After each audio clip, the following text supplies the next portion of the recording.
So now we get to your last review for the week, which is going to spawn right into our band of the month for December. Yeah. And, Murmaider, I've noticed that we've picked 4 bands of the month, this being the 4th, and every one of them has been a band that you reviewed. What are you saying? So I'm calling conspiracy here. That somehow, like you and the other people around the office, Pickles, Taters, Christine, that you guys are in this against me and they're picking your reviews. But it's fine.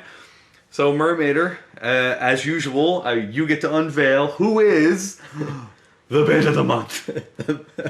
The band of the month is Nightwish. Nightwish! Hey! Woo! For those of you who don't know them, I'm just kidding, everybody knows them. They're like Kanye West. Yeah, the Kanye West lyrical wordsmith motherfucking genius. But they're from Finland, and they have a new album out. And the album is called Imaginaerum, which is an interesting name. I mean, it sounds like a Nightwish album. And it's spelled funny. Make sure you note that it is spelled funny. Uh-huh. Because they were just calling it Imaginaerum, spelled exactly the way you'd think it was, and I guess there were some copyright things or confusion with the name. Yeah. The Imaginarium of Dr. Parnassus or whatever the hell that movie was. Yeah. So spelled funny. Well, the album is just released in Europe, and it's going to be released in America on the 27th of December. So make sure you guys check out their main website. I'm sure they're going to be having some sort of deals, some new t-shirts and whatnot. Yeah, they got a crazy t-shirt on there now. Yeah. Crazy. But I have to say that this album is amazing. Hell 22, you haven't really gotten a chance to listen to the whole thing, correct? I've listened to the single, Storytime. Uh-huh. That's all I've managed to get around to. I've kind of been sidetracked, things going on in my personal life, and, but no, I haven't really had a chance. But I've been listening to you rave about it. Uh-huh. Well, what did you think of Storytime? Do you really remember? I liked it. It was fine. But I only got to listen to it once. Uh-huh. So I didn't really, I haven't had time to really dissect it and really break it down. Okay. So I don't want to, pass judgment. Well, I think it was a good first single for them to pick to release. It's very catchy and upbeat and almost just makes you want to, dance to it. It's Makes you want to dance. Yeah. Like glow stick dancing? Not quite glow stick. Because I understand, you guys don't know, Murmaider is pretty fancy with some glow sticks. That's what... Anyways. Well, the album opens up with a title that I do not want to try to say, because it's not in English. And actually the whole song is not in English. It's in Finnish. Oh. And they don't usually do that. No, they don't. It's the only song on the album that isn't English. But it's 2.5 minutes long, more of just like an intro. But it's really good. It caught my ear right away, and it sounds exactly what a Nightwish opener would sound like. I guess you could say a lot of strings, a lot of symphonic, epic sounds that they use, and then it goes right into Storytime, which, like I described earlier, it's definitely upbeat and really, really catchy. I think Annette does a great job on this album. Vocally, her performance is excellent. I really like the delivery in her vocals. She seems more and more comfortable the way she's singing throughout the album. And not that she was bad in Dark Passion Play, but I don't know, there's something about it this time. Something about her vocals that I really like. And and this throughout the whole album. One of my favorite songs is track number 8, Turn Loose the Mermaids. Of course you do. And it's more of an acoustic song, a little slower. And there's not really any drums or anything, but it's interesting. It's something like the Islander kind of style. Yeah, I guess you could say a little bit more like that. That's another thing too about this album. I feel that, in case you're wondering what direction they went in after Dark Passion Play, they stayed in a similar direction with Dark Passion Play. I feel like this album is like part 2 of Dark Passion Play. Now, of course, we love Dark Passion Play. It was one of my top 5 of favorite albums ever that we did a couple weeks ago. Yeah. And I seriously, each song on the new album, I feel like there are just little bits and pieces that remind you of Dark Passion Play. Not saying that they're taking the same melody or anything, but just I guess the way it's written and the instruments that they use, and it really, the way it comes together, it really does. It just reminds me so much of Dark Passion Play in a good way, and clearly they're just continuing on with that. Like I said, it could have been like a part two. I wouldn't have been surprised if they like somewhat named it that, or some sort. Like it was just each song is very similar. They have track 9, Rest Calm is another one of my favorite songs on the album. They have some awesome breakdowns in the album, and with the breakdowns they have like they almost like cover it with just like gorgeous strings and orchestrated strings and symphonic different sounds in it. It's so cool because it's so heavy and the guitars are really like chugging, but at the same time it still adds like the beauty around it that's surrounded by it with the That's strings. always what Nightwish has been so good at, especially on Dark Passion Play. It was something they were so good at, and that's what keeps it so metal.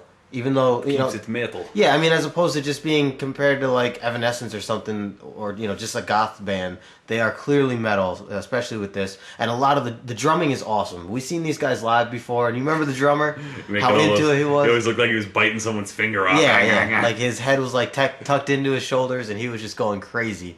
And I just pictured that again listening to the album. He really went crazy on this album, and it's really good.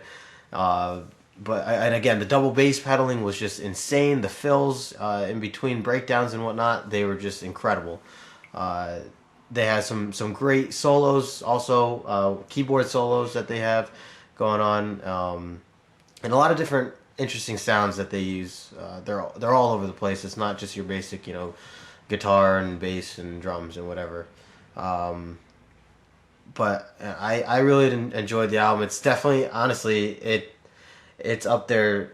I want to say I got to keep listening to it, but I feel like it's going to be up there as one of my favorites of all time. Of all time? Of all time. It's really caught me that quick. That's a fucking bold statement, my friend. It's caught me that quick. One of, I'm saying. Wow. But I can't wait for this album to come out. It's if you guys like Dark Passion Play, definitely you're gonna love this album. You're definitely gonna love this album. I have nothing but great stuff to say about it. Another thing I want to point out, there's another song on the album. I'm not sure, I forget which one it is exactly, but one of them on there has a bluesy bass line to it throughout the whole thing, and it's really slow, like down tempo. But of course, Annette is singing over top of it, and you want to bob your head to it the whole time, and then they follow through with like this jazzy trumpet towards the end. And it's really interesting. It's totally different sound than they've ever really done before. They have a guest on there. His name's Guy Barker, and he does the trumpet solo in it. Oh, so it's actual live trumpet. So it's a live trumpet. It's not a synthesizer of any sort. But I just thought that really caught me off guard, but I really liked it. I can't remember the name of I can't remember which track it was, but I'll have to see. We'll post it underneath. Well, yeah, and you'll have, you guys will have to read the review soon anyway. Yeah. If you haven't already. Yeah. I mean, really, when it comes down to picking the band of the month, we're always trying to, pick someone who's got an album that recently blew us away or whatever, and obviously the year for music is pretty much over. We're into December now, and the music industry really slows down. So outside of Nightwish, there aren't that many albums coming out. Yeah. Which, you got to wonder why they decide to release it now. Yeah, so late in the year, I know. So, kind of makes you wonder, but, obviously it's going to work out just fine for them. Oh, absolutely. And then I'm sure they'll be announcing, the world tour soon enough, and hopefully we'll get to catch that. But, oh yeah, we definitely have to go to see them. I would love to hear some of these songs live. I can only imagine. And I promise I won't lose the tickets. Yeah. But, it's been a tremendous year for music, so I'm curious to see where this one falls in your albums of the year, which we'll be doing in a couple weeks. That's right. We will have another podcast on that. Yep. I think that's going to be 2 weeks from now, probably. So, right before the end of the year. Yep. Last week we said we were going to unveil the sampler this week. but we forgot we had to do the band of the month, so we're going to push that back one more week. Yeah. Just going to make you guys wait just another week. Yeah. Doing some last minute stuff to get that ready and blah, blah, blah, blah, blah. It's so cool. We're so awesome. we get to put out a sampler. It's cool. Oh, yeah. Oh, yeah. Oh, yeah. So, yeah, I mean, we had a bunch of great reviews the last couple weeks, and it's cool that you guys hopefully reading them, and got some interviews coming up. Actually, you know, if you go back a day from today, you'll see the text version of our interview with Junius. Oh, yeah. Which is fucking great. Yeah. So excited about that. Yeah. We were really pretty surprised that we managed to, you know, get that to happen. I think I said when I posted the Infinita Symphonia interview last week, like, I don't know how we get these bands to do this shit. Yeah. I don't know how, but somehow they keep doing it. So we have interviews coming up with Sam Locke, Astral Winter. The Junius one is up. We just sent out interviews with Grey November, Lapis Lazuli. I mean, it's trying to keep it going. This is for you. Yes. For you there. You. Hell 22 is pointing at the microphone. I'm pointing. I'm pointing at you. You, listener.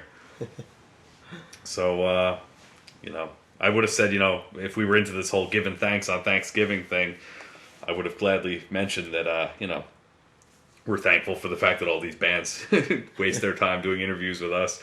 But it's cool. It's cool. So, anyway, Murmaider, you got anything else you want to add to the mix this week?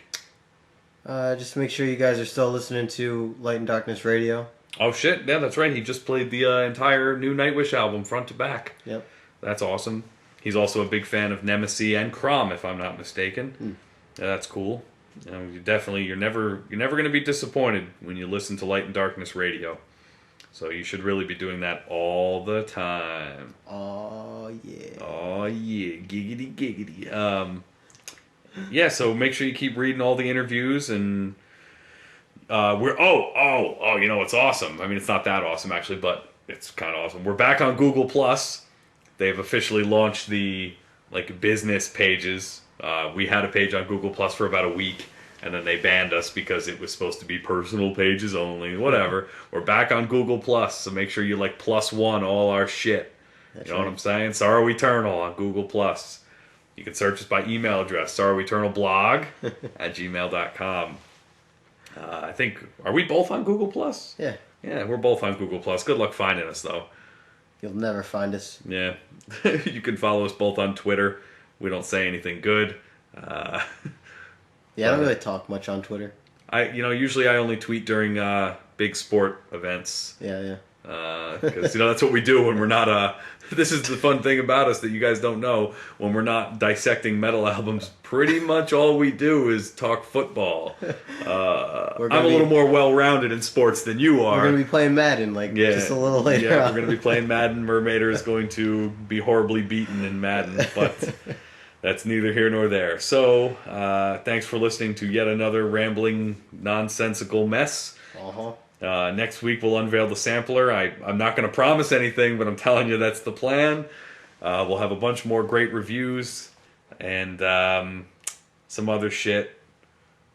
And